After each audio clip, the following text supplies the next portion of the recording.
Mari Pak Kuswanto kita bersama-sama bersinergi apa yang bisa kita perbuat untuk Kudus secara umum itu.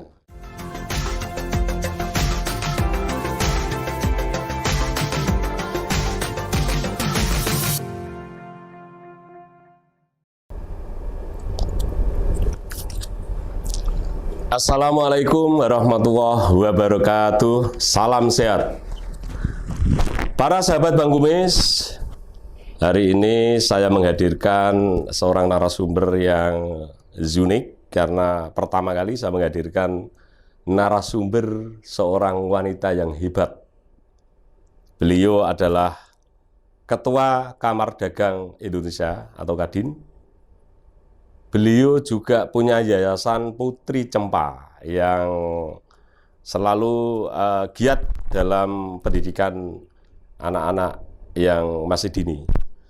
Kemudian beliau juga pernah jadi Ketua Komisi C DPRD Kabupaten Kudus. Seorang wanita, seorang perempuan yang smart, selalu memperjuangkan kepentingan masyarakat umum. Siapa beliau? Ibu Hajah Hariratus Saadah, Sarjana Pendidikan. Dan ada sarjana yang lain yaitu ada sarjana hukum, Bu ya. Selamat datang. Assalamualaikum warahmatullahi wabarakatuh, Bu Harir. Waalaikumsalam warahmatullahi wabarakatuh, Bang Kumis. Iya. Matur nuwun sudah diundang ke sini. Jenengan saya panggil Mbak Harir saja. Iya, ben awet muda. Karena jadi masih muda, memang kelihatan masih muda, meskipun umurnya meskipun sudah rahasia. Itu. Mbak Harir selama pandemi COVID-19 ini apa aktivitas Mbak Harir? Aktivitas saya sehari-hari ya ngajar di TK, terus kemudian saya juga ada beberapa kegiatan di kuliner, Bang Kumis. Oh, gitu ya. Warung geprek, ada rumah makan bambu wulung itu ya kita kelola dengan bersama teman-teman. Terus ya kegiatan aktivitas sehari-hari bertani. Masa ya bertani? Masih nanam tebu, beternak. Oh, itu ya. Kegiatan-kegiatan yang sekiranya masih bisa dijalankan di era gitu pandemi ya. ini. Untuk meningkatkan imun. Jadi ke sawah, berkebun, seperti itu. Ya, emang anjuran dokter seperti itu ya. Harus kena terik matahari, kemudian setiap pagi berjemur, jalan kaki. Pokoknya aktivitas itu sehingga kita memang benar-benar merasakan bahwa pandemi ini sebetulnya juga ada berkahnya. Kesadaran gitu ya. kita untuk pola hidup sehat, pola makan yang benar, kan begitu. Ya. Dengan adanya pandemi ini, justru masyarakat ini yang terpenting adalah justru supaya happy, makan yang cukup begitu ya. Tapi tetap 3M ya, Bu ya. Memakai masker, tadi kita pakai masker, kemudian jaga jarak, kita juga sudah jaga jarak. Kemudian selalu cuci tangan dengan sabun setiap saat itu. Dan yang penting selalu bahagia. Ya, dan kayaknya Mbak Harir ini selalu smile, selalu bahagia. Bahagia itu wajib. Iya, wajib ya. Hukumnya wajib. Hukumnya wajib. Baik, setuju. Mbak Harir, kegiatan untuk di PAUD, jenengan itu kan punya Yayasan Putri Cempa ya. Itu sekarang muridnya bertambah, Bu? Alhamdulillah memang di tempat kami setiap tahun berkembang, maju PAUD-nya. Apalagi di era pandemi ini justru Bang Kumis saya menyampaikan bahwa peran serta orang tua itu sangat penting. Karena anak-anak usia dini itu tingkat konsentrasinya hanya 4-5 menit. Kita harus cari momen mereka konsentrasi, terus kemudian diberi pelajaran, diberi arahan-arahan sikap dan kebiasaan. Untuk itu peran orang tua itu sangat penting. Kalau anak-anak di tempat kami kebetulan tatap muka itu seminggu 2 kali. Jadi ada 120 anak lebih, seharinya kita 40 anak dengan prokes ketat. Dan itu wali muridnya memang tanda tangan. Mereka yang butuh, dan kami juga melakukan membiasakan anak-anak di era pandemi ini untuk tahu tentang protokol kesehatan itu seperti apa, kan begitu. Kalau tidak kita lakukan, anak-anak ini kan aset bangsa, Pak. Aset bangsa. usia dini itu terlewati begitu saja, tidak bisa diulang kembali. Mereka tidak bisa menikmati masa-masa belajarnya dengan bermain. Jadi kami memang kemarin sempat ada juga monitoring di tempat kami, terus akhirnya kami menjelaskan, kebetulan di tempat kami kan luas sekali tempatnya, bukan seperti di TK-TK yang yang berkerumun gitu. Anak-anak bisa leluasa, dan kami juga ini menyelenggarakan pendidikan outdoor. Jadi TK Putri Cempa ada PAUD, ada TK, ada TAS, Taman Anak Sekolah, kemudian ada penitipan anak. Sementara memang kami masih menjalankan tatap muka, tetapi sangat ketat untuk prokesnya. Dan tempat kami kan di desa Bangkumis, sehingga ini jiwa kami sebagai pendidik itu meronta-ronta. Ketika saat pandemi begini kok anak-anak tidak boleh belajar tatap muka, terus caranya bagaimana begitu loh. Nah, ini harus kita pahami bersama bahwa peran orang tua sangat penting untuk membimbing anak-anak di rumah. Kemudian juga masa kanak-kanak itu masa-masa emas yang memang harus diberikan kesempatan kepada anak melewatinya dengan seproduktif mungkin, semaksimal mungkin. Begitu Bang Kumis. Itu ada berapa murid itu? Kayaknya banyak saya lihat itu. Iya, di tempat kami ada 120 anak lebih. Itu ya. Pendidiknya juga semuanya sudah di sarjana pendidikan anak usia dini. Dan itu semua PAUD ya? PAUD, TK nggih. Kalau TK kan pendidikan formal, formal anak usia dini tapi formal. Kalau yang kelompok bermain KB itu yang non formalnya. Itu ada dari mana saja? Apakah satu desa? Oh tidak, ada sebagian dari Kabupaten Pati ada, dari di luar desa Gondoharum ada Terban, Sidomulyo banyak Pak. Oh gitu ya. Ya kebetulan memang di tempat kami itu tuh tidak pernah cari murid Bang Kumis. Tapi alhamdulillah orang tua memang menitipkan karena mereka percaya. Karena sudah dengar ya. Kami tidak pernah ada pamflet menerima siswa baru gitu, nggak pernah. Justru yang dicari. Ya di dalam jiwa yang kita tanamkan dalam jiwa-jiwa pendidik kami itu begini, nggak usah cari murid. Tapi kalau ada murid itu adalah amanah bagi kita. Mari kita hantarkan anak-anak di usia dini itu mereka merdeka jiwanya, diberi bekal yang baik, yang cukup, karena usia emas itu kan antara 1 sampai 10 tahun Bang Kumis. Iya. Dan masa-masa pertumbuhan secara fisik juga 1 sampai 5 kalau nggak salah. Betul. Jadi nanti semuanya punya rasa tanggung jawab. Jadi pendidik itu kita tidak mementingkan murid harus banyak sebetulnya, tapi kualitasnya. Karena juga keterbatasan sarana dan prasarana di tempat kami. Sesuai dengan Yayasan Panjenengan itu Putri Cempa. Putri Cempa. Ada terkesan itu adalah memang perempuan, kebetulan yang mengelola adalah perempuan. Kemudian untuk pendidikan dasar atau pendidikan dini itu kan memang memerlukan pendidikan yang kemudian bisa diserap oleh anak tersebut, karena manusia, orang terbentuk itu kan mulai sejak dini. Betul. Apa yang kemudian menjadi strategi untuk menerapkan agar supaya murid-murid Panjenengan yang notabene adalah anak-anak usia dini ini kemudian menjadi di kemudian hari nantinya itu kan bangsa dan negara itu kan anak-anak kecil itu yang mengelola. Gini Bang Kumis, selama ini kita selalu melibatkan peran orang tua. Ada namanya kegiatan parenting education. Itu setiap bulan kami selenggarakan, dan semua wali murid peserta didik itu wajib ikut. Bahkan misalnya satu kali mereka itu tidak hadir, ya kita tanya kenapa tidak hadir. Di situ kita kupas tuntas beberapa persoalan perkembangan masing-masing anak. Misalnya mereka ada persoalan keluarga antara mamah dan papahnya misalnya, kita dampingi. Terus kemudian mereka ada persoalan di lingkungan dengan mertua, dengan tetangga, dengan itu juga kita dampingi. Ada juga perkembangan tentang mentalitas anak atau mungkin perkembangan anak yang kurang, pertumbuhan yang kurang, juga kita dampingi. Dari sisi nutrisinya itu kita dampingi. Di tempat kami anak-anak tidak boleh jajan Bang Kumis. Oh gitu ya. Ya tidak ada orang yang jualan jajan di sekolah. Karena setiap hari guru-guru kita gilir untuk memasakkan anak-anak. Sehingga anak-anak itu kalau di rumah bilang anakku kalau dulu nggak doyan getok, tapi setelah si Putri Cempa getok mau, Grontol mau, terus kemudian Orogorok mau, karena mereka melihat teman-temannya memakan makanan yang sama. Pertama dilihat dulu apa sih ini, lama-lama kan dicoba, kok enak, akhirnya mau. Jadi kita kenalkan makanan-makanan tradisional sejak usia dini. Dan kemudian ada kegiatan cooking class setiap bulan. Anak-anak diajari untuk masak yang paling sederhana itu apa yang mudah, misalnya bikin sayur, bikin kuluban. Itu mereka tahu, terlibat langsung. Dan karena memang tempatnya memungkinkan, luasan lahannya sekolah memungkinkan.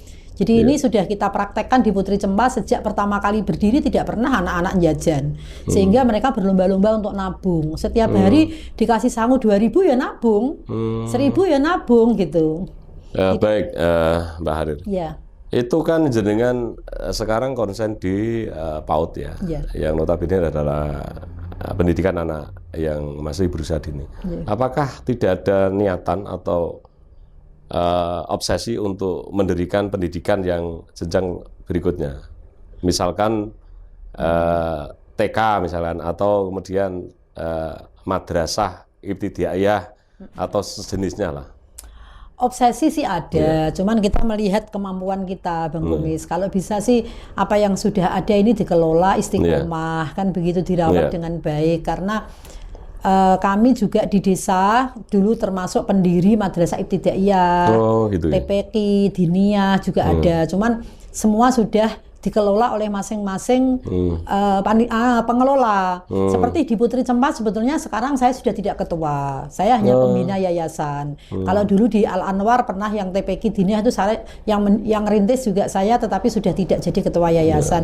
Biarin kita apa ya, menelurkan ide, kemudian memulai merintis, setelah maju biar orang-orang yang meneruskan tidak apa-apa. Yang penting setiap bulan kita ada koordinasi rapat-rapat begitu. Untuk jenjang pendidikan yang lain ya dilihat situasi dan kondisi. Yang penting yang sudah ada ini dirawat istiqomah ngonten.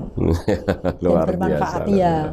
Baik, kita akan beralih ke kaitan dengan jabatan jenengan sekarang itu Ketua Kadin, Mbak Harir. Apakah dengan adanya pandemi COVID-19 ini kemudian anggota panjenengan yang notabene adalah para pengusaha perdagangan, apakah ini terganggu atau tidak? Beberapa memang sangat terganggu, Bang Kumis. Dengan pandemi ini semua orang merasa terdampak, semuanya. Tetapi untuk yang kreatif, inovatif, mereka berusaha untuk loncat usaha. Mereka berusaha untuk ekspansi pada usaha yang lain yang sekiranya relevan dengan kondisi ini. Saya rasa pandemi ini yang dapat berkah juga banyak loh, Bang Kumis. Seperti misalnya teman-teman pegiat UMKM yang kemudian misalnya PPKM ini tidak boleh ada makan di tempat. Mereka harus take away. Itu mungkin UMKM juga menggeliat dengan kondisi ini. Kalau di dunia konstruksi memang lesu karena duitnya juga angel. Dan Mbak Harir juga salah satu kontraktor ya kayaknya. Ya, kontraktor cili-cilian. Kontraktor belajar cili-cilian. Tapi ya semua usaha sebetulnya kita jalani kan dalam kerangka bagaimana hidup kita bisa bermanfaat di semua bidang, kan begitu. Kalau orientasinya tidak semata-mata uang, meskipun memang kita ya butuh uang, tetapi ketika ada kesempatan dan itu merupakan peluang bagus, kenapa tidak kita lakukan? Toh ketika kita mengambil peluang itu, hidup kita bermanfaat untuk banyak orang, kan begitu. Baik. Di dunia konstruksi memang agak lesu, kemudian kalau di Kadin ini stressingnya di era pandemi kegiatan-kegiatan yang pro UMKM. Kami berusaha mengusung supaya UMKM naik kelas, Bang Kumis. Maksudnya bagaimana UMKM itu bisa bersinergi, berkompetisi dengan market-market modern yang ada. Tetapi dengan adanya COVID-19 ini, kemudian UMKM orang yang paling terpukul, yang paling terdampak lebih dahulu daripada yang lain. Menurut pandangan Mbak Hariroh? Ya gimana? Memang, cuman teman-teman UMKM itu saya lihat itu tangguh. Sebetulnya UMKM itu konglomerat yang sesungguhnya. Mereka tanpa kenal menyerah ya. Mereka misalnya mohon maaf di beberapa rekan saya itu ketika dulu di wedding organizer, sekarang setelah pandemi tidak ada yang pesta atau apa, mereka mencoba menciptakan kreasi-kreasi baru. Contohnya misalnya menu makanan yang ketika pesta itu bisa dibawa pulang dengan varian-varian yang bagus misalnya.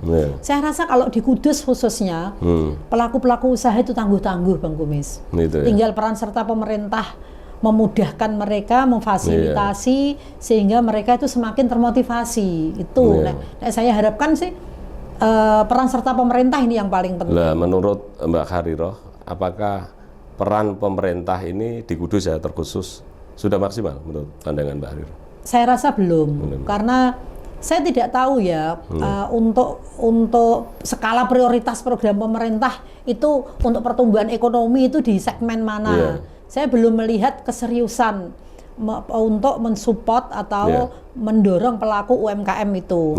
Kalau kemudian kemarin ada bantuan per orang pelaku UMKM itu 10 juta dialokasikan hampir 5 miliar, saya rasa juga harus dievaluasi lagi, tepat sasaran enggak? Kemudian apakah di lapangan ini pelaksanaannya, distribusinya sudah sesuai dengan SOP-nya dinas misalnya. Tetapi kayaknya masih banyak kejanggalan. Kadang-kadang itu kebijakan itu tergantung kepentingan ya. Misalnya siapa yang dekat, siapa yang dapat. Betul.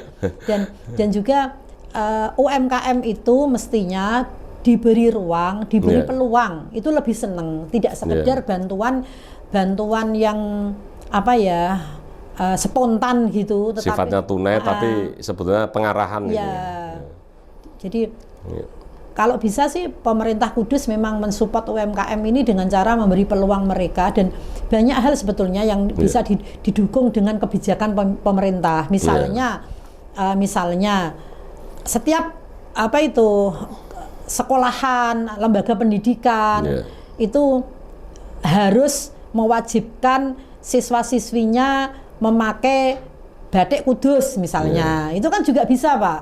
Sehari sekali. Terus kemudian dari sisi makanan misalnya, yang jualan itu benar-benar pelaku-pelaku usaha dari Kudus yang dibina oleh pemerintah, sehingga nutrisi yang diberikan kepada anak-anak sekolah juga nutrisi yang sehat. Bukan makanan-makanan yang asal-asalan, tapi yang benar-benar sehat. Dan ini pelaku-pelaku usaha ini dibina, bukan kemudian mereka langsung dilarang, tapi dibina. Mbak Khariroh, terkadang kebijakan pemerintah itu, terkhusus karena kita orang Kudus, maka saya bahas Kudus. Ada surat edaran dari Bupati Kudus tentang PNS wajib belanja di warung tetangga. Tetapi di sisi lain, supermarket, ya kan? Ya saya tidak menyebut merek, tapi yang notabene toko-toko yang bermodal itu kemudian bermunculan. Bahkan satu kecamatan ada yang setiap desa ada. Nah ini gimana? Antara kebijakan dan di lapangan itu tidak sinkron. Pandangan Mbak Khariroh gimana? Iya, jadi begini, masyarakat sekarang ini kan dinamis. Mereka lebih senang belanja di supermarket itu karena tempatnya nyaman, pelayanannya baik, dan barangnya terjaga kualitasnya. Mestinya pemerintah juga mendorong pelaku usaha di desa-desa itu juga mengikuti pola-pola toko-toko modern, dijaga kebersihannya misalnya. Yang kedua, kalau ada anjuran ASN belanja ke pasar tradisional, itu sebetulnya tidak hanya di era pandemi, Bang Kumis. Sejak dulu mestinya harus itu dilakukan. Kita kan tahu ya, ASN itu masyarakat yang paling tidak terdampak dalam kondisi apapun. Bayarannya aja, aktivitasnya malah berkurang. Mereka punya income yang sama kan di dalam kondisi seperti apapun. Cuman persoalannya ASN itu juga tidak punya banyak waktu untuk belanja ke pasar-pasar tradisional seperti yang dianjurkan pemerintah. Mungkin sampai rumah sudah sibuk, mereka butuh ketemu keluarga. Saya melihat banyak kok yang kreatif kirim-kirim barang belanjaan ke rumah-rumah ASN itu apa istilahnya itu. Saya melihat juga ada yang seperti itu. Tapi memang idealnya teman-teman ASN ini belanja kepada tetangga sekitar, supaya mengangkat tetangganya sendiri. Saya rasa banyak kan toko-toko kecil yang memang butuh disupport untuk tetap eksis begitu. Kalau kita bandingkan Mbak Khairil, kita bandingkan harga yang ada di supermarket itu ya, supermarket yang ada di saya nggak menyebut apa itu. Maka intinya harganya kayaknya juga nggak kalah murah kalau toko tetangga. Iya. Ya kan? Tapi masyarakat kadang kan eksistensi, gengsi itu apa itu dikedepankan gitu loh Bang, sehingga mereka merasa kalau belanja di situ eksis begitu. Tapi nanti ketika gerakan yang dicanangkan oleh pemerintah ini bisa diatur secara masif, terstruktur, mungkin pola-pola atau kebiasaan-kebiasaan masyarakat juga akan berubah. Mereka akan lebih peduli, lebih punya empati kepada masyarakat sekitar. Memang ini perlu gerakan yang dipromotori oleh pemerintah daerah, supaya ASN itu tidak sekedar belanja tapi ada empati kepada masyarakat. Pas aku iki duitku wis setiap bulan ajek kok akeh kok. Misalnya ambil tak sedekahno sithik-sithik belanja ora usah nawar, ora usah milih-milih begitu kan nggak apa-apa. Apalagi kalau belanja kemudian disedekahkan kembali kan ya nggak masalah sebetulnya mereka. Mereka tidak terdampak sama sekali kondisi Covid. Baik Mbak Khairil, jenengan ini orang pertama seorang perempuan yang saya wawancarai. Karena channel Bang Kumis sebetulnya tayang baru antara 2 bulan Mbak Khairil. Tapi saya punya inisiatif untuk saya bisa interview dengan seorang tokoh yang pernah jadi politisi, kemudian pernah di Fatayat di NU juga jadi aktif gitu. Kemudian karena dulu itu almarhum guru politik saya, Bapak Haji Abdul Jalil juga memang saya dekat dengan beliau karena saya banyak menempa ilmu dari beliau. Maka jenengan kemudian saya undang di sini supaya orang pertama seorang perempuan yang cerdas untuk saya bisa wawancarai. Kemudian di Kudus Mbak Khairil. Untuk kebijakan Kabupaten Kudus ini kan saya dengar itu ketika ada kebijakan kemudian baik itu di medsos maupun ketika saya ketemu dengan teman-teman yang berkaitan dengan kebijakan Kudus itu selalu ngomong-ngomong. Yang lagi viral kemarin juga ada lelang batal. Ini di medsos rame bukan main dan saya dapat telepon banyak dari teman-teman LSM, dari teman-teman kontraktor itu gimana maksudnya itu kok bisa batal itu ceritanya gimana Mbak Khairil? Ya kebetulan kan begini Bang Kumis. Kemarin itu di RSUD kan ada anggaran pagunya 29 miliar untuk pembangunan IBS. Rumah sakit ya itu sentral instalasi bedah sentral di Rumah Sakit Umum Kudus. Nah, ada teman saya yang dari Semarang itu ikut lelang. Kemudian memang kami sudah bermitra itu lama. Setiap beliau ada pekerjaan di Kudus itu yang ngurusi secara teknis di lapangan gitu loh. Kan begitu karena kami beliau kan perusahaannya besar. Banyak mungkin kegiatan di desa. Nah, sepanjang yang saya tahu sih lelangnya normatif. Pada saat kita ada klarifikasi dukungan dan lain sebagainya, saya melihat teman-teman Pokja itu sterek tenan itu. Sampai ini harus lengkap. Kami sempat keras begitu kan. Nah, kemudian alhamdulillah kami ditetapkan sebagai pemenang. Cuman kok pada saat setelah masa sanggah tanggal 25 Juli saya ketemu sama Pak Direktur Rumah Sakit itu nanti maksimal tanggal 28 kita sudah kontrak ya Bu, saya mau secepatnya kan begitu. Tapi 28 tidak jadi kontrak, tanggal 30 malah dibatalkan. Padahal untuk jadwal itu kan ada ya? Jadwal kualifikasi, jadwal pemenang. Sudah sampai jadwal kontrak, tanggal 28 sampai 30 kan jadwal kontrak.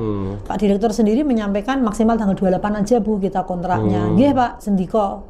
Siap kan begitu. Tapi belum sampai tanda tangan kontrak malah tanggal 30 tiba-tiba tanggal 29 sore tiba-tiba rame katanya dibatalkan.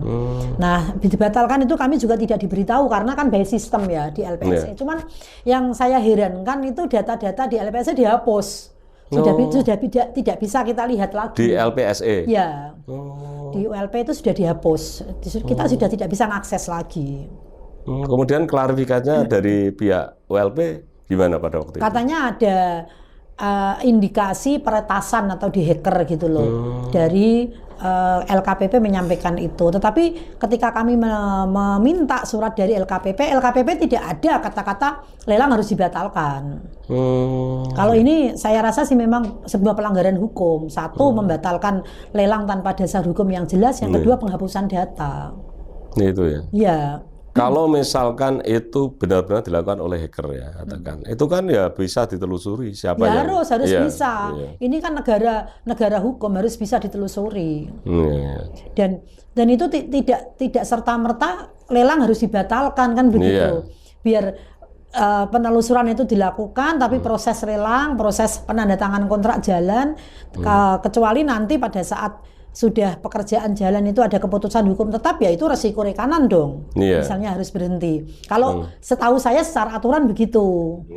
Tapi saya tidak tahu ya, di Kudus ini kayaknya kejadiannya aneh-aneh sering terjadi Bang Kumis. Iya, makanya itu. Saya melihat begini. Seorang pemimpin itu harus berlaku selayaknya pemimpin, bukan sekedar penguasa. Artinya tidak serta-merta membolehkan segala cara untuk memuaskan ambisi dan obsesinya.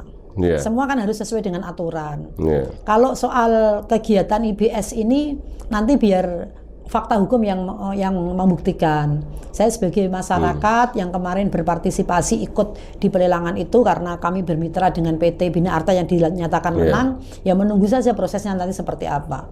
Gitu ya. Jadi sekarang ini kayaknya ada yang laporan ya kayaknya itu. Kalau ada penegak hukum. Ya. Seharusnya itu kan kalau bisa diselesaikan dengan cara-cara yang tentu tidak melanggar yang regulasi. paling tepat ya pekerjaan harus jalan. Apalagi kan ini katanya sudah 2 kali pernah gagal. Masyarakat juga butuh bangunan rumah sakit itu. Kemudian ini juga kan sumber pendanaannya dana bagi hasil cukai dari pusat.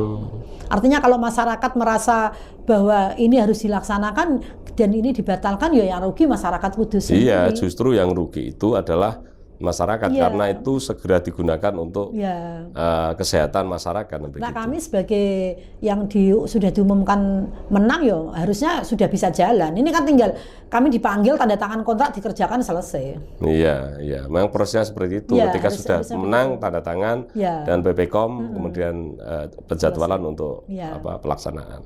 Baik, saya melewati itu dulu Mbak Harir. Kemudian saya akan bergeser pertanyaan kepada Kudus lagi. Tapi sebelum itu kita minum dulu, karena imun tubuh itu harus tetap kita jaga. Saya seharinya 8 liter Bang Kumis.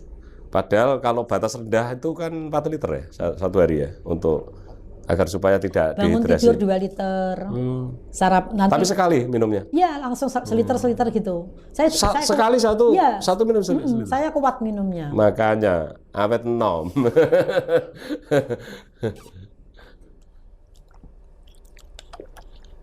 Kemudian Mbak Harirah, kita lanjutkan. Untuk politik berkaitan dengan apapun ya, itu yang namanya di politik, keikutsertaan perempuan di politik itu kan dijamin undang-undang bahwa 30% untuk caleg saja itu 30%. Maka di sini untuk perempuan itu kan diberi tempat untuk berpartisipasi di politik.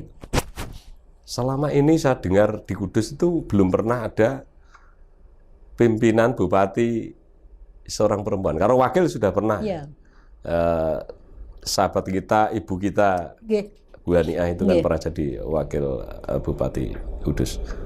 Kenapa kemudian Kudus ini selalu sulit untuk menempuh jabatan seorang bupati dari perempuan? Menurut seorang Mbak Harirah gimana pendapatnya? Bang Kumis, kalau menurut saya sih nggak sulit. Tapi momennya saja belum pas. Mungkin tahun depan bisa jadi bupatinya perempuan. Tahun kemarin mungkin belum. Kalau soal saya sih, kalau menurut saya sih bukan soal perempuan atau laki-laki, tidak dari sisi gendernya, tetapi kemampuan, kemudian etikat baik dari seorang pemimpin untuk mensejahterakan masyarakatnya, itu yang paling penting. Soal perempuan dan laki-laki boleh, satu. Tetapi kenapa ketika memang sekian lama Kudus dipimpin oleh laki-laki. Saya rasa banyak orang merindukan kepemimpinan perempuan karena mungkin butuh seorang yang bisa ngomong, yang bisa ngayomi bener.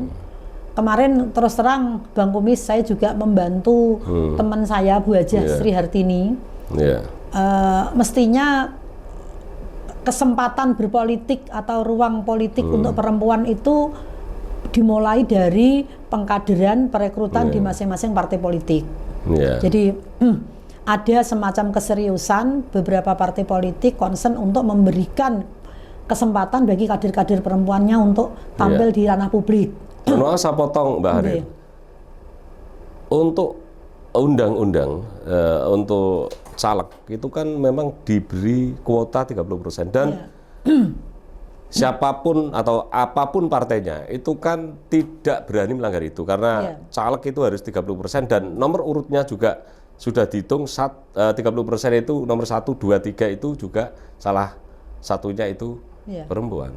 Ini kan bukan berkaitan masalah apa itu gender kemudian tidak diakomodir oleh partai politik, tetapi kesempatan itu yang memilih yang menentukan. Artinya kalau belum terpilih, kalau kita lihat ya di DPRD Kabupaten Kudus itu dari 45 anggota dewan itu hanya 3 kayaknya. 3. Persentasenya itu kan hanya 7% atau berapa kayak nggak salah. Artinya pemilih yang menentukan bukan partai politik itu sendiri, Mbak Harir. Gini Bang Kumis, sistem politik di Indonesia ini kan banyak yang membuat para pegiat atau pelaku politik ini berpikir keras untuk berani secara mental berkompetisi dalam ajang-ajang politik. Kalau menurut saya, khususnya di Kudus sendiri, indikator untuk memenangkan satu kursi anggota dewan, kursi anggota dewan itu kan banyak sekali indikatornya. Satu, orangnya harus populer. Yang kedua, elektabilitasnya harus kuat. Yang ketiga, isi tasnya. Ini itu yang nomor 1 malah itu. Itu tasnya itu. Tetapi perempuan ini ada dilema ya Pak. Dilema, ngeten Bang Kumis. Dilemanya begini. Ketika mereka punya obsesi, punya semangat untuk masuk di ruang politik, tetapi dukungan-dukungan finansial dan lain sebagainya memang mereka tidak siap. Saya rasa juga harus berpikir secara matang untuk kemudian berani menampilkan dirinya berkompetisi di ajang politik. Karena kegagalan dalam berpolitik itu sebuah kenaifan loh Pak. Jadi banyak sekali teman-teman aktivis politik itu yang kemudian nyalek tetapi secara mental mereka tidak siap, ketika gagal mereka kaget. Loh kok ternyata pada saat gagal kondisinya seperti ini. Nah ini harus dipersiapkan. Saya sendiri pernah mengalami berhasil, pernah mengalami gagal. Tetapi ketika niat kita, nawaitu kita berpolitik itu bukan semata-mata sebuah jabatan, tetapi bahwa kita ingin berkontribusi untuk mengedukasi masyarakat berpolitik. Yang menang kalah itu biasa, tetapi bagi pelaku-pelaku yang awal, yang pemula, itu saya rasa itu juga partai politik berperan serta untuk memberikan pembelajaran mental, mengedukasi para caleg perempuan. Artinya kamu harus jadi, kalau kamu mungkin pelengkap, tapi kamu harus jadi, bisa jadi kepiye, itu diberi indikator-indikator untuk jadi itu. Kalau memang syarat-syarat menjadi pemenang itu caleg perempuannya tidak mampu, ya jangan dipaksain. Karena kalau gagal, so genep-genepan begitu, jangan begitu. Kalau jadi mungkin peran partai politik menurut saya yang paling penting untuk mempersiapkan kader-kader perempuan. Kalau soal bupati, saya yakin kok di Kudus suatu ketika ada bupati perempuan. Gitu ya. Iya, suatu ketika ada bupati perempuan, karena di Kudus ini kalau menurut sejarah Ibu Ngasirah itu kan ibundanya Ibu Kartini. Itu juga dimakamkan di Kudus loh. Jadi suatu ketika mungkin ketika masyarakat melihat bahwa ada sosok perempuan yang memang mampu untuk mereka dukung dijadikan pemimpin, mungkin. Kalau Bang Kumis kenal Bu Hartini suruh maju lagi ya. Kita kemarin itu kita evaluasi kekurangannya di mana kan begitu. Saya nggak berani nyuruh maju karena nyuruh itu harus modal. Kan sahabatnya Bang Kumis. Tetapi memang jangan pernah ada ketololan politik Bang Kumis. Artinya kita maju tetapi tidak tahu nawaitu kita, tujuan kita untuk jadi bupati itu mau ngapain, itu jangan. Karena itu juga ketololan politik. Mungkin secara finansial mampu, secara syarat-syarat publiknya mampu, secara syariatnya mampu. Tetapi ketika menjadi seorang pemimpin, tidak tahu apa yang harus dilakukan, ini pertanggungjawabannya kan berat. Repot nanti. Itu malah kok iso nguasai tapi ra iso nglakokno repot. Dan itu juga tidak memberikan pembelajaran yang baik kepada kader-kader bangsa selanjutnya. Di anak-anak muda ini kan perlu teladan yang baik, Bang Kumis. Jadi mereka banyak yang semangat di politiknya menggebu-gebu, tapi mereka tidak punya figur. Saya itu berpolitik itu harus seperti apa, harus bagaimana. Itu mereka tidak punya figur-figur itu. Khusus di Kudus loh, saya bilang di Kudus. Nah ini mestinya keprihatinan kita bersama. Mbak Hariro, kenapa saya bahas perempuan ini? Karena menurut saya ini kan lahir dari perempuan. Saya hidup kemudian mencintai perempuan dan saya dilayani perempuan. Dicintai perempuan. Dicintai perempuan, setuju. Makanya saya bahas ini. Mbak Hariro ini kan pernah jadi ketua komisi C. Artinya berkaitan dengan kemampuan sebagai legislator, jadi itu punya kemampuan yang dan saya tahulah, saya juga karena kenal sudah lama dengan Mbak Hariro. Di Kudus ini ada kekosongan jabatan dan selalu seperti itu. Apa itu? Wakil bupati selalu kosong. 2 kali periode. Menurut pandangan Mbak Hariro, gimana menurut jenengan? Apakah diperlukan seorang wakil bupati atau memang harus kosong saja nggak apa-apa nggak? Wakil itu awak karo sikil, itu bahasa yang sering dipakai. Ya, gitu loh. Monggo Mbak Hariro. Kalau itu tergantung bupati dan partai pengusung. Tetapi kalau masyarakat mau jujur, sebetulnya kekosongan wakil bupati itu idealnya diisi. Idealnya diisi.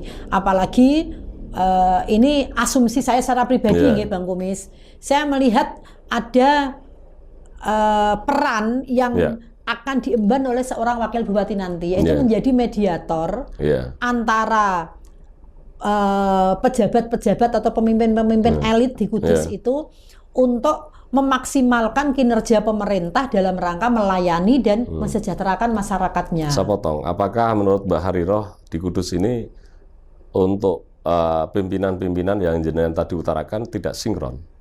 Asumsi saya pribadi begitu secara pribadi loh. Karena kebetulan kan kami melihatnya dari sisi saya secara pribadi. Mungkin saya juga merasakan sama seperti yang dirasakan Mbak Hariro. Saya tidak mau menyatakan bahwa ini tidak sinkron, tetapi saya melihat itu ketika kami mencoba menghadap beliau, kenapa kok kari ngecakno duit ya duitnya negara, rakyat juga menunggu kebijakan yang populis, yang strategis, kenapa masih harus misalnya egoisnya yang dikedepankan? Kenapa bukan fokus bahwa ini loh masyarakat saya, ini rakyat saya? Pemimpin itu kan tidak selamanya, Bang Kumis. Mumpung jadi bupati, mumpung jadi ketua DPRD, mumpung jadi Pak Sekda, ya melayani masyarakat sebaik-baiknya. Nggak usah mikir aku kontok apa, nggak usah. Wong kita ini hidup kan hanya sekarang ini. Engko apa urip karo mati kan juga nggak ngerti. Kan sebetulnya harus itu. Nah, mungkin kekosongan wakil bupati juga kalau memang partai pengusung atau bupati itu menginginkan itu diisi boleh, tetapi juga harus dicarikan benar-benar orang yang bisa memfasilitasi di antara ketimpangan itu. Kalau misalnya hanya untuk membebani negara ya ora usah. Artinya diisi tapi hanya lewat proses-proses yang mohon maaf tidak normatif, kemudian juga tidak strategis fungsinya, ya orang masalah. Kalau memang Pak Bupatinya sudah mampu untuk menghandle semuanya. Dulu Pak Mustafa kan juga tidak punya wakil bupati, Bang Kumis. Gitu loh.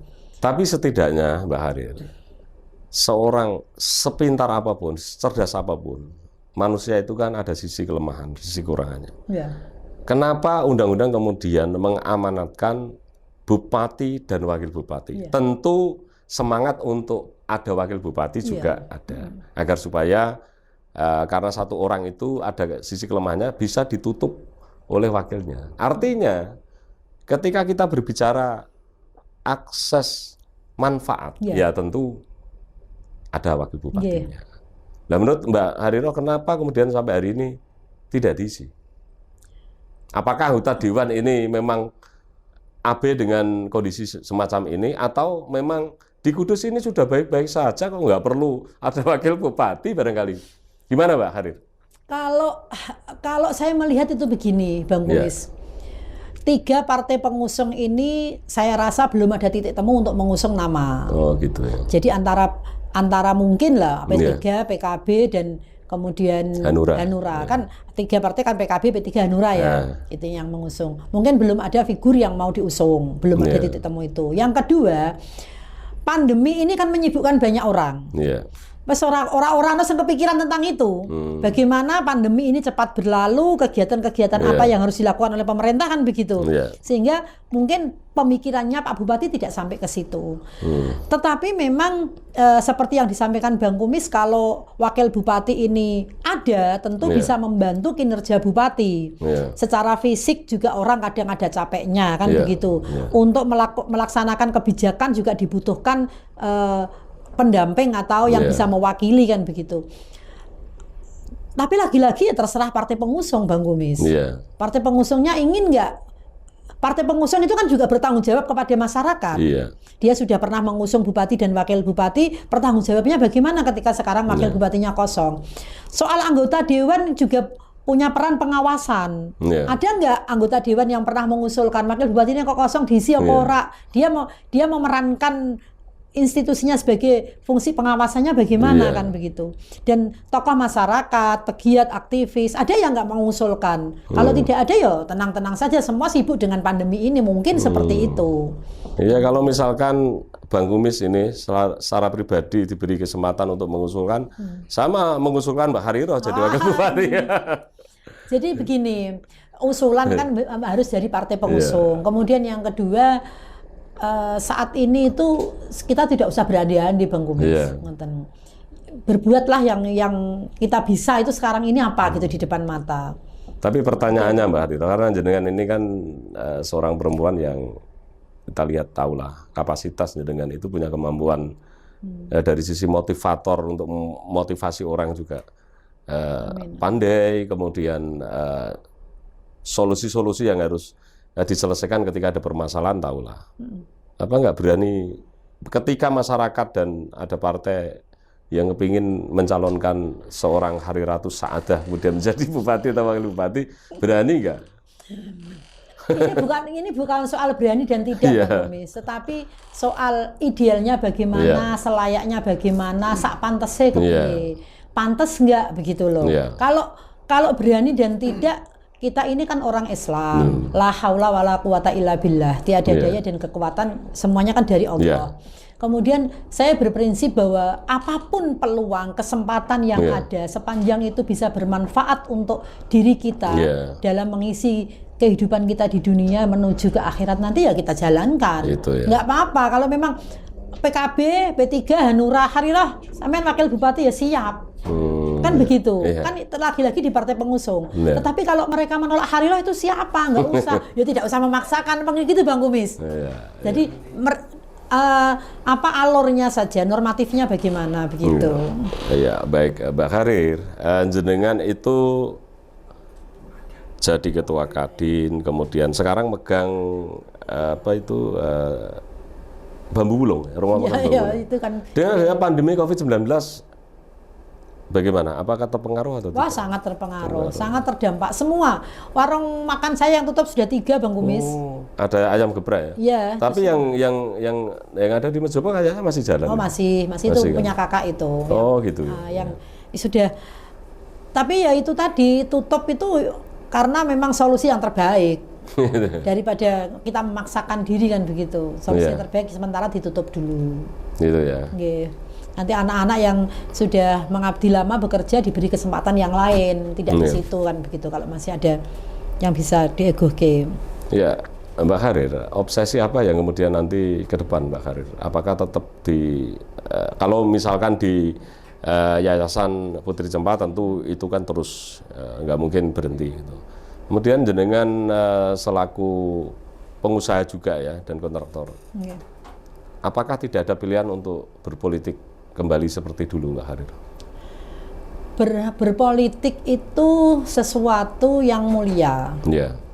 almarhum Maghfurillah Gus Dur itu ngendikan bahwa perjuangan yang sesungguhnya itu harus mau berpolitik. Perjuangan yang sesungguhnya. Karena kita tidak memungkiri ya Bang Kumis bahwa saya ketemu dengan Bang Kumis juga karena aktivitas politik kita kan pernah dalam satu bendera kan begitu. Kemudian bahkan saya pernah ditemukan jodoh juga karena di politik kan begitu Bang Kumis. Tetapi yang paling penting kita harus tahu tujuan tentang roh berpolitik itu. Ketika kita tahu tujuannya, kita tidak akan menyerah. Artinya kalah menang soal berkompetisi biasa. Dibully, dihina, dijelek-jelekan biasa. Dipuji atau itu juga bukan sesuatu yang harus membuat kita terlena begitu loh Bang Kumis. Kalau untuk terjun ke politik itu terjunnya di segmen apa? Kalau sekedar pengurus partai dan sebagainya sudah pernah kita lewati. Kemudian apakah kepengen nyalek? Saya sekali lagi sarana prasarana harus kita siapkan. Misalnya apakah mau di eksekutif misalnya? Semuanya serba mungkin. Tetapi semangat berpolitik saya itu selalu menggelora. Sepanjang masih ada nyawa nafas, terkandung. Itu semangat berpolitik saya selalu menggelora karena bagi saya begini, urip sing paling apik itu sing paling bermanfaat. Nah, bermanfaat kita itu kalau dunia pendidikan sudah pernah kita terjun, di bisnis di politik kok ada kesempatan tidak apa-apa. Tapi kalau tidak ya tidak usah memaksa diri gitu loh Bang Kumis. Seperti memaksa-maksa diri kita ya jangan. Dan memang benar Mbak Harir. Banyak masyarakat itu a priori terhadap orang berpolitik bahwa politik itu kemudian dikonotasikan kotor, curang, kan begitu.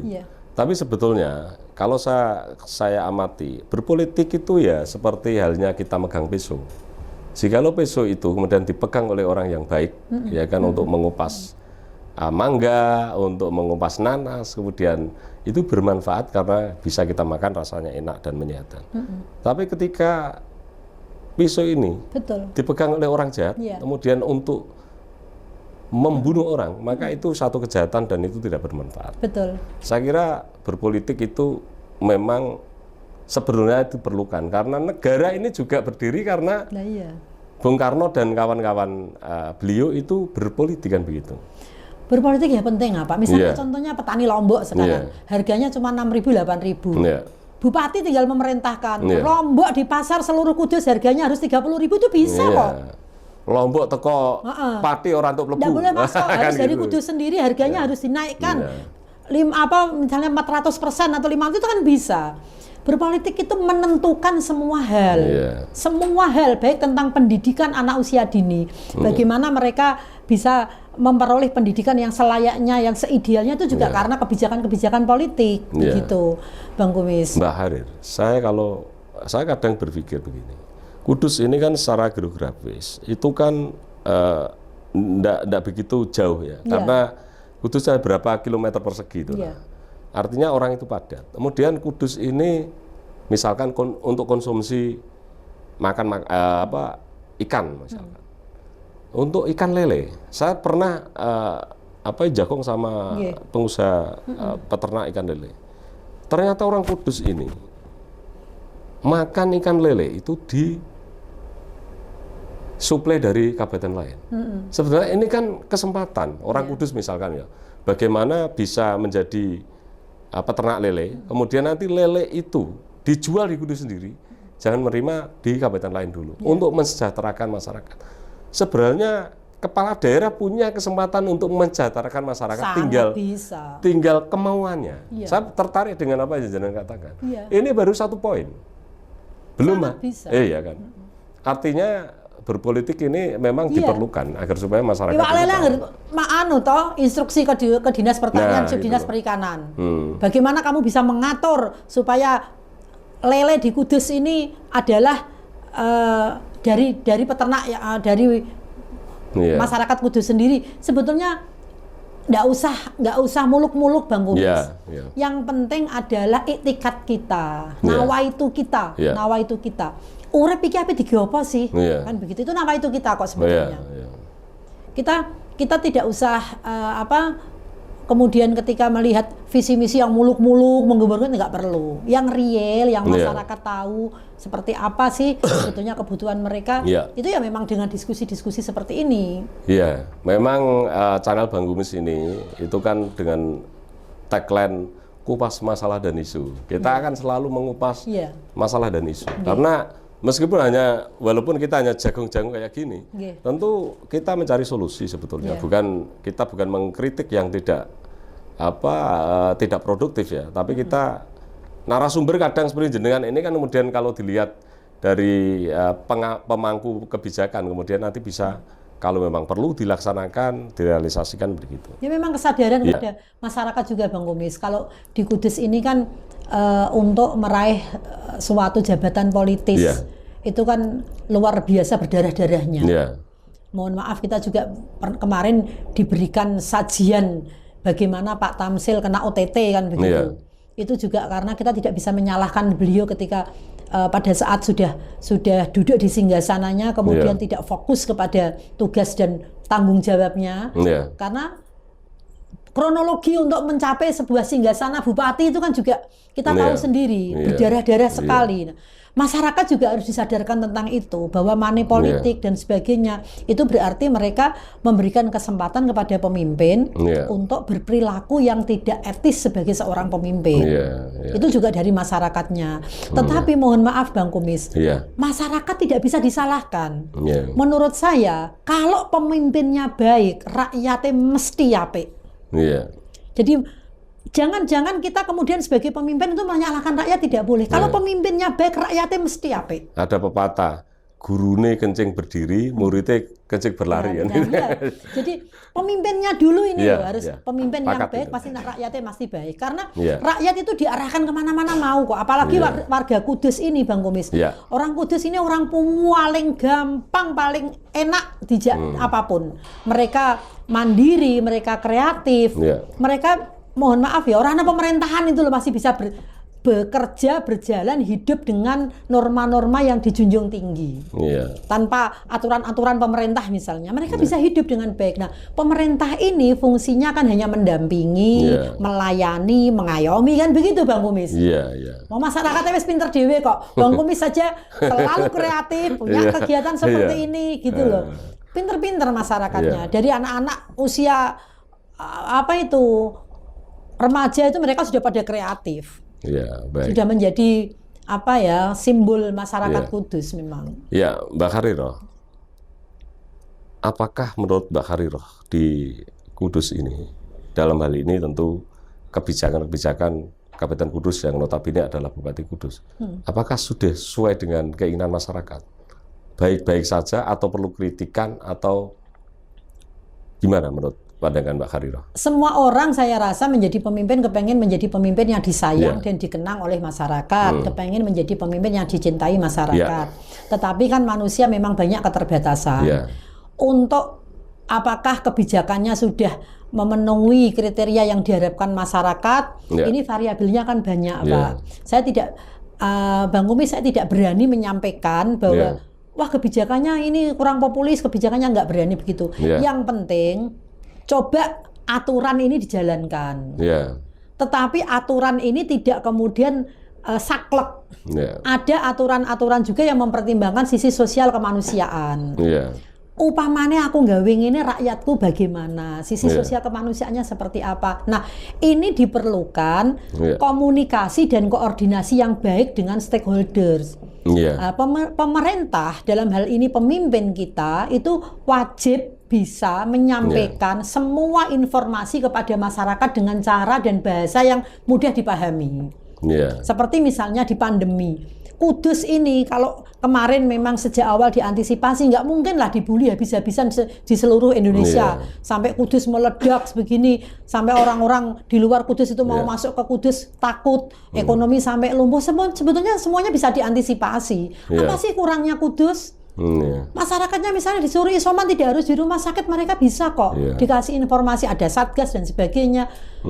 Komunikasi yang baik dengan masyarakat, dengan rakyat. Seorang pemimpin harus mampu itu, menginformasikan dengan bahasa yang baik. Kemarin saya melihat ada puskesmas itu melakukan vaksinasi, sampai wantri, sampai ini juga kurangnya koordinasi dan komunikasi. Masyarakat dibikin takut kalau nggak takut kalau nggak daftar, nggak dapat nomor. Mereka pagi-pagi sampai habis subuh, tapi di situ dibiarkan berkerumun. Ini kan karena kurangnya koordinasi dan komunikasi, Bang Kumis. Nah, hal-hal itu semestinya bisa diantisipasi. Pemimpin itu perangkatnya kan banyak. Berapa jumlah ASN di Kudus? Tinggal perintah kok, tinggal nunjuk perintah begitu. Itu aja sebetulnya. Dan masyarakat. Dan yang paling kemudian mengusik rasa saya kemarin itu begini, Mbak Harir. Masyarakat itu ada sebagian, entah berapa persen karena saya nggak survei, yang takut divaksin. Jadi artinya takut divaksin itu berarti ada masyarakat yang kurang percaya kebijakan pemerintah. Tentu pemerintah mengadakan vaksinasi. Itu kan untuk menyelamatkan masyarakatnya. Tapi masyarakatnya bahkan malah takut, ke rumah sakit takut. Nah ini kan sesuai apa yang jenengan sampaikan bahwa perlu adanya komunikasi yang supaya masyarakat itu kemudian mematuhi, percaya kan begitu, membangun kepercayaan terhadap masyarakat. Memang harus. Jadi informasi itu kalau terstruktur dengan baik itu kan sampai ke tingkat RT kan kualitas ketua RT juga perlu dibenahi kan begitu Pak. Artinya ada diklat tentang apa itu, bagaimana sih menjadi ketua RT yang baik, bisa menginformasikan kepada masyarakat yang baik sehingga tidak ada ketakutan. Vaksin itu untuk kepentingan mereka sendiri kan begitu, bukan malah ada yang ngojok-ngojok nggak usah vaksin itu kan. Ini karena kurangnya informasi. Nah, mestinya peran-peran itu diambil oleh para pemangku kebijakan sebaik-baiknya. Baik-baik.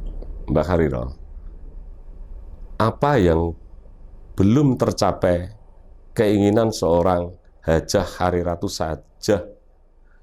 Namanya itu yang sulit. Hajah Hariratu Saadah, sarjana pendidikan, sarjana hukum. Apa yang belum tercapai seorang Harirah? Saya itu tidak pernah punya cita-cita, Bang Kumis. Gitu. Bener. Tapi kan kalau orang itu kalau tidak punya cita-cita, itu hanya jadi orang yang tidak optimis. Justru karena saya tidak punya cita-cita, saya selalu optimis. Oh gitu ya. Ya, karena tidak punya target maksudnya. Tidak punya cita-cita apa. Karena berdoa saya saja begini, Bang Kumis. Ini kalau saya pas eling dungo, bahasa aku pas eling dungo, karena kadang-kadang juga kita kan lupa berdoa ya. Saya selalu matur sama Gusti Allah. Ya Allah Gusti, uripe kula badhe kangge napa monggo kersa terserah panjenengan. Jadi uripe kula niki badhe kangge napa monggo kersa terserah panjenengan. Sak kersane Gusti Allah, saya dihidupkan Allah mau untuk apapun terserah. Sehingga pekerjaan misalnya ada peluang di depan mata, saya bisa apa enggak, sudah kalau ini memang ini rahmatnya Gusti Allah saya ambil, begitu. Ini rahmatnya Gusti Allah saya ambil. Soal kadang-kadang rugi, kadang-kadang untung, biasa proses di dunia.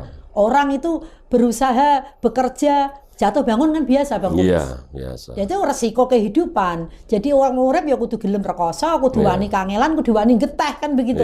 Jadi bagi saya urip ini apa kanggo apa terserah Gusti Allah. Yang penting apapun yang dikersake Gusti Allah kita itu ikhlas dan ridho. Jadi artinya nek ditakoki kamu punya ambisi apa cita-cita? Nggak punya. Bener nggak punya. Dulu saya masih kecil pernah kepengen ngapalke Al-Qur'an, menghafalkan Al-Qur'an. Bapak saya padahal kiai. Saya izin sama beliau, saya tak ngapalke Qur'an ya ora usah. Wong kamu aktifnya begitu kok ngapalke Qur'an.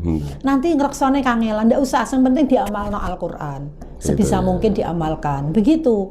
Jadi orang tua saya mengajarkannya apa yang kamu bisa lakukan. Tidak boleh intervensi kepada Gusti Allah.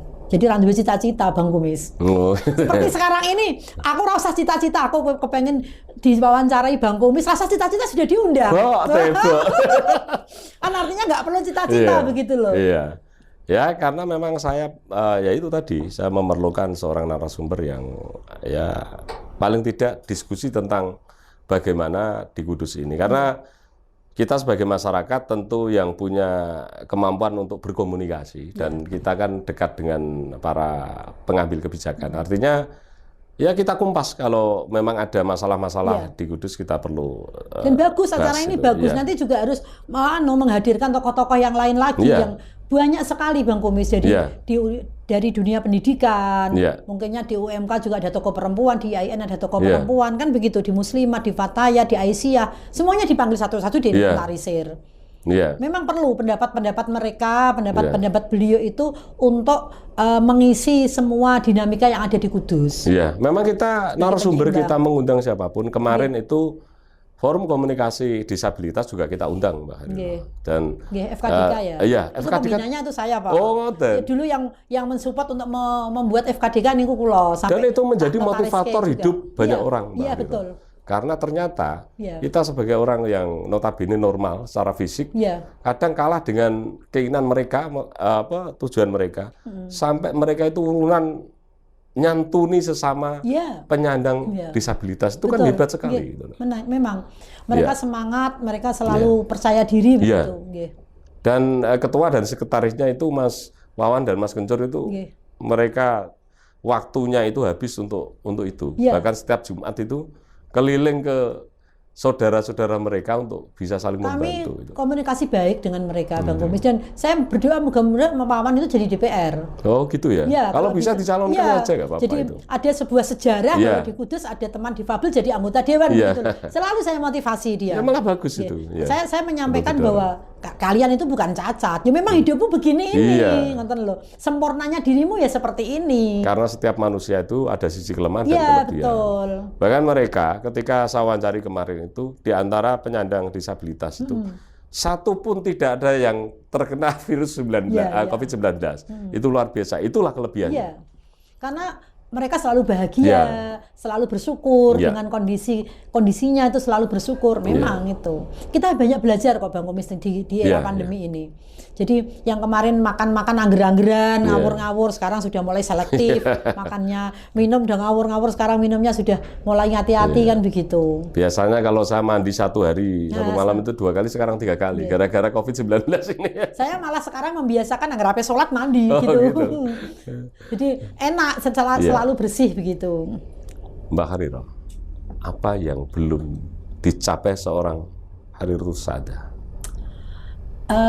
Saya itu gini, Bang Kumis.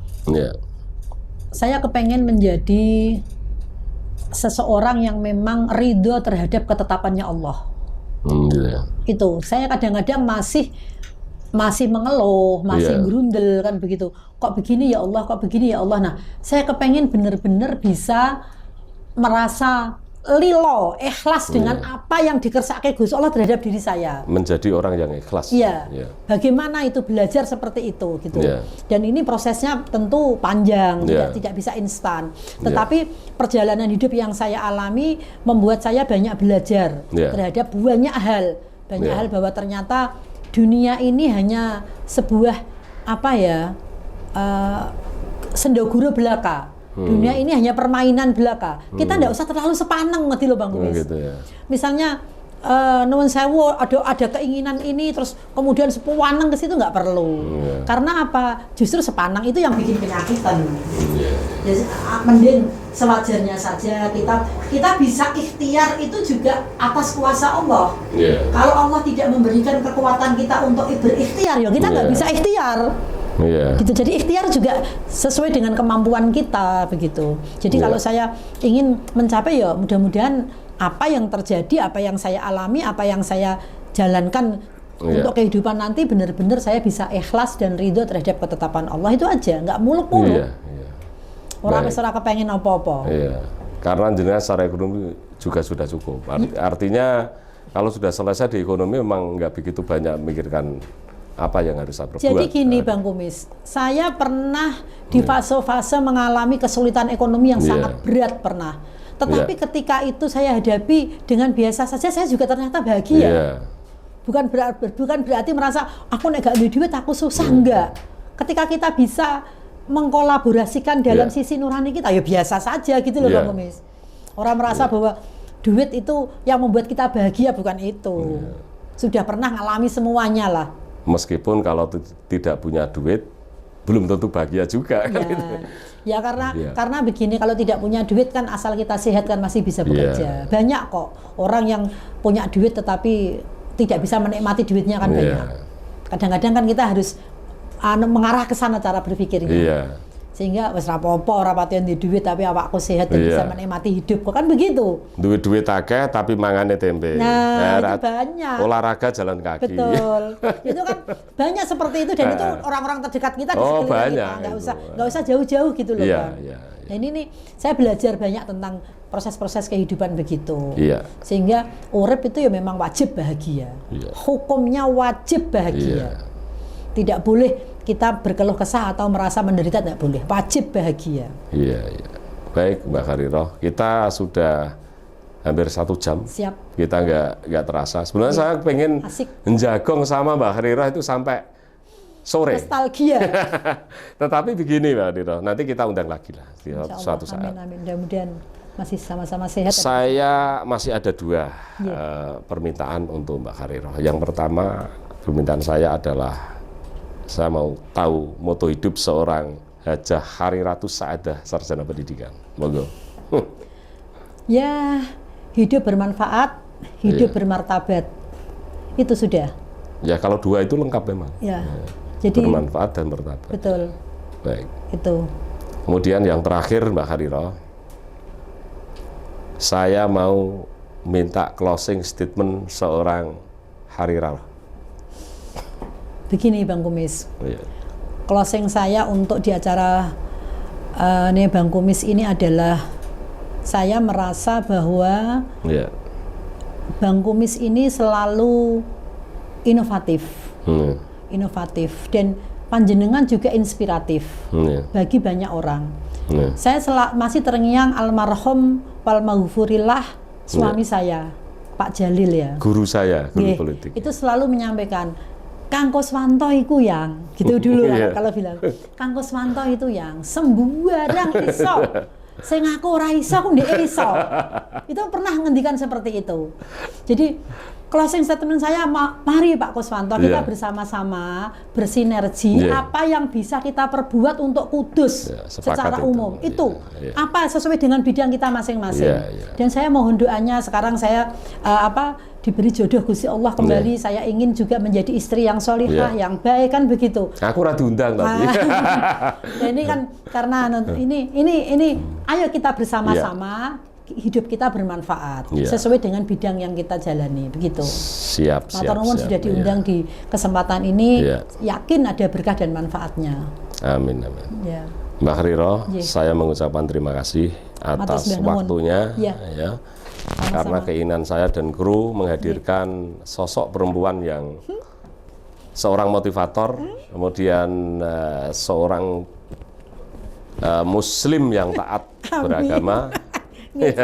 Dan kita pernah bersama-sama selalu di politik kita juga pernah satu bendera, kemudian di kesempatan juga banyak kesamaan begitu. Karena non sewu dulu itu Bapak Haji Abdul Jalil juga kebetulan guru politik saya.